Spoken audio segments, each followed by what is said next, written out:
It always excites us here at Wilson Audio Labs to see new amplifier designs. Today we're looking at this new design from Power Acoustik, the MOFO-6K. Let's find out what's behind this MOFO.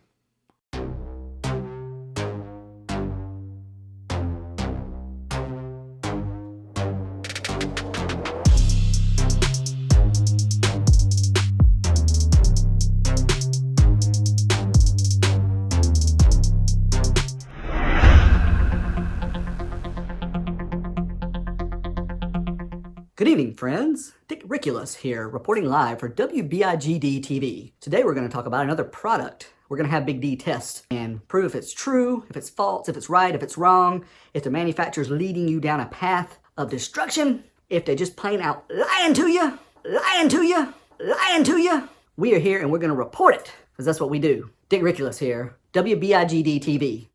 For decades, car audio amplifiers have been repetitiously manufactured having a common horizontal shape. While practical, this stereotypical form has gone stale. End caps and trim bezels do their best to spruce up lifeless heat sinks. However, at the end of the day, this lack of creativity might leave you desiring more. It's time to break those stubborn habits and set in motion a new trend in amplifier design. MOFO amplifiers depart from the mundane squatty shape of conventional amplifiers, bringing character back to amplifier design. A die-cast aluminum 4-peg pedestal secures a compact 5.75-inch square MOFO tower chassis, leaving ample floor space in any trunk or cargo space. Keeping up with your demands, MOFO amps use advanced high-current power supplies with Class D output topology, delivering power beyond your wildest dreams. Please note, this information was taken directly from the Power Acoustik website and not a reflection of this review.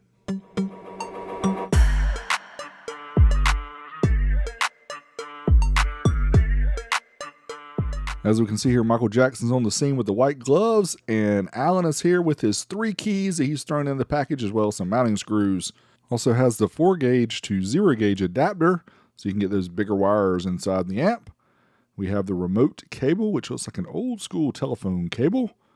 And of course, we have the remote bass knob, very basic bass knob here with just a power LED, a potentiometer. It's all plastic. The potentiometer feels kind of cheesy, but at least the bass knob will stay connected due to that connector. Also have a mounting plate for the amplifier, which will keep your amp mounted nice in the vehicle. In addition to a caution form here telling you what not to do. And a manual which talks about the different models of the MOFO, including the MOFO-6K, which we have here. Talks about some power ratings. We will get into the power ratings later in the video, talk about that. Let's get the amplifier out of the package, take a look at what the options are and the settings and all that stuff. Here you can see one side of the amp we have some adjustments. On the other side we have the connections for the power, for the RCAs, as well as for the speakers. Let's take a closer look after we set it down. Michael Jackson's doing a moonwalk. Here on one side, we'll see protection, clip, power LEDs, as well as a connection for the bass remote, a bass boost, as well as a gain control from min to max. Then we have a low pass and also a high pass crossover. Here we're just showing how you can plug in the bass remote cable. Fits in there very nice. Now the very interesting thing that you'll notice here on the crossovers when we get to this picture, it's coming, I guarantee it. Check it out, 80 hertz to 20 kilohertz for the low pass. So yeah, this amp is full range if you want it to be, and 6,000 watts max, guaranteed, my friends. On the opposite side, we have a speaker output, about 8 gauge for those. We have an input and output for RCA single. Then we have the power, ground, and remote for the terminals there at the bottom. This doesn't show the additional adapter that comes with it connected. We will show that again later. One thing that concerned me here a lot with the design is notice how close these terminals are to the aluminum enclosure, which what you would not want to do is touch that aluminum enclosure while you're tightening up a screw. Here is the 0-gauge adapter that comes with the amp. I'm going to talk about this a little later and why I did not use it, which is very interesting. Here I'm going to show you when I'm tightening up the speaker outputs. Notice how it would be really easy to touch the amp, and you would not want to short it out by doing that. Dimensions according to the manual, 5.75 inches for the depth and the width, 7 inches for the height, millimeter equivalents there as well. Now what about ratings? Well, we have 2 different ratings. In the manual, 700, 1200, and 2350. On the website, 1100, 1700, and 2500. So which is it? I don't know, Power Acoustik, you tell me. As far as the weight, 4 pounds, 8.5 ounces, or 2.06 kilograms.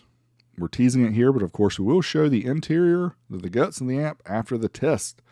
Speaking of the test, let's fire up the good old SMD to more engineering amplifier dyno so we can perform the RMS power output test, which include RMS power output on the left, ohm load in the middle, voltage of the dyno is on the right. We did have the clamp indicator, but I will not be able to use it for efficiency. You will see why during the test. This here's my favorite part. First up, we're going to show the 4 ohm test. It's rated either 700 or 1100 watts, depending on using the manual or using online.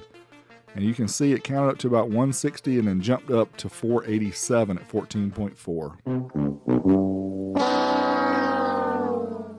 Yeah, that's a bummer. I was hoping the new design would also come with the new power ratings, which would be more close to reality.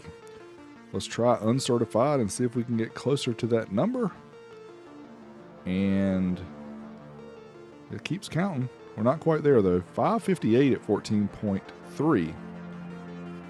Let's reset the dyno. Try the dynamic test, 40 hertz. Right at 14.4 volts.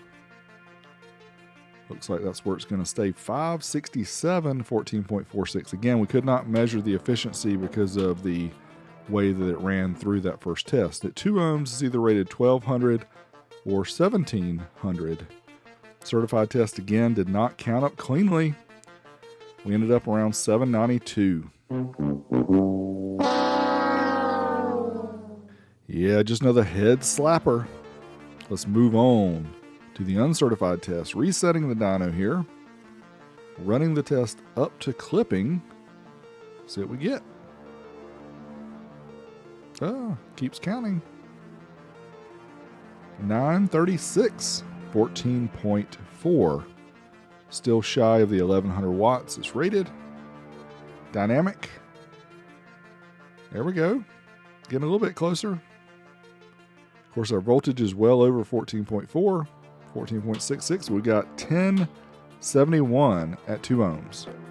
Now 1 ohm, it rated 2350 or 2500, so we'll take even the lower number here. Certified test, I think you know how this is going to go based on how it went before. And it stopped at 10, oh, it jumped up 1357 watts. This is ridiculous.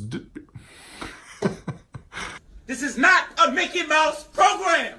Can we get Power Acoustik on the phone? Remind them this is not a Mickey Mouse program. Let's move to the uncertified test. See if we can get that 2350 watts here. And no, 1692, 14.24. Okay, let's move on to the dynamic test. Maybe we can get 2000 watts dynamically. Nope. 1744, 14.76. Here are the results. You just saw the different tests. We're not able to get the certified test to run well on either of the ohm loads. Just to let you know, I did not know how this amp was going to perform, so I didn't buy this just to make fun of it. But by now, Power Acoustik, you need to know that we know how to test these things.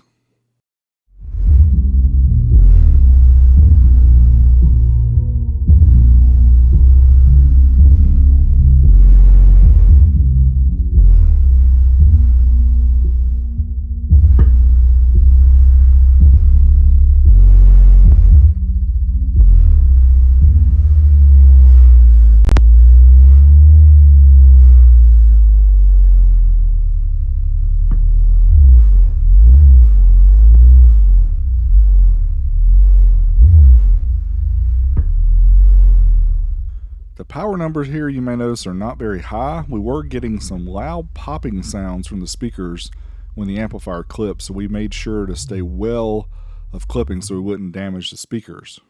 And getting into this amp was a chore. Yeah, we had to break the mofo to get inside. First, take off 4 screws here on the top. Very easy to get the top plate off. You can see a large heatsink there, as well as some of the guts. Let's take 4 screws off the bottom. We also have to remove that one, which tells Power Acoustik that we've been into it. That's okay, we don't care. Let's take out all the rest of the screws here. We sped this up even, it's still taking a while. Now we notice that there's two different boards on the inside. There's the input board and there's the amplifier board. And we noticed that we couldn't really get one out without the other. So I was like, hold on. It's gotta be easier to get this thing out. What's going on? So the amplifier board would not slide out. No matter what I did. I couldn't tilt it enough, couldn't get it out of the way enough to be able to slide it out. So I'm like, I know what that means. We have got to get this import board out of the way, which means there's a sticker in the way. Power Acoustik. So I got out the heat gun that I use for drying my hair. Got this hot, went to pry it off and pow, popped that mug. You big dummy. Like a big dummy, I popped that mug. Got the heater on it again and found the two screws we needed to remove. Get this little input board out of the way. There you can see it, not a whole lot going on here. Once we got this board out, then we can easily slide the amplifier module out of the case. Let's take a closer look at that. Here's the wreckage from the MOFO-6K. All the different parts we had to take out or unscrew or whatever to get inside of this amplifier. Here's the amp board. Top plate, all that good stuff. 4700 microfarad 25 volt for input filtering. 80 volt 2200 microfarad for the rails. And we know we want to see these transistors. Let's take off the clamps. This is kind of odd. This is like an old school amp that has it clamped between the board and the heatsink. I've heard that technicians really don't like working on amps like this. Let's take the board off. There's the bottom. See the transistors, but we don't see any markings on them. And notice there's a lot of solder flux, as you would say in Britain, on the bottom. And yeah, there you have it. The amplifier. Now let's talk about the pros and cons of this amp. Things I like, things I think could be better. Right off the bat, unique design. Yeah, it looks like a trash can or a shredder, but hey, this is an amp. It does include the mounting hardware, mounting it in your vehicle, remote bass control as well. Has the 0 gauge input adapter, go 4 gauge to 0 gauge. The low and high pass crossovers, of course. Now what about things that could be better? Rated versus actual power for sure. The certified test did not run cleanly.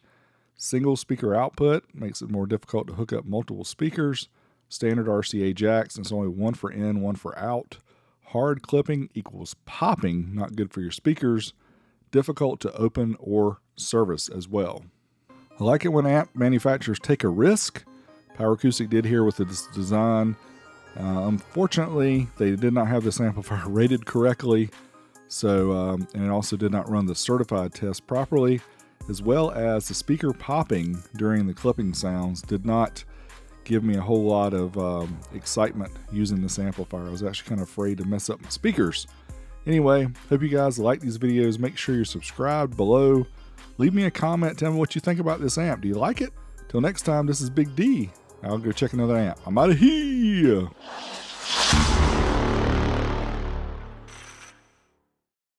So after doing all the tests and realizing the amp did not do its rated power at 40 Hertz and realizing it's a full range amp, I said, let's try the 1 kilohertz test. So we set it to the full range mode, uncertified at 1 ohm.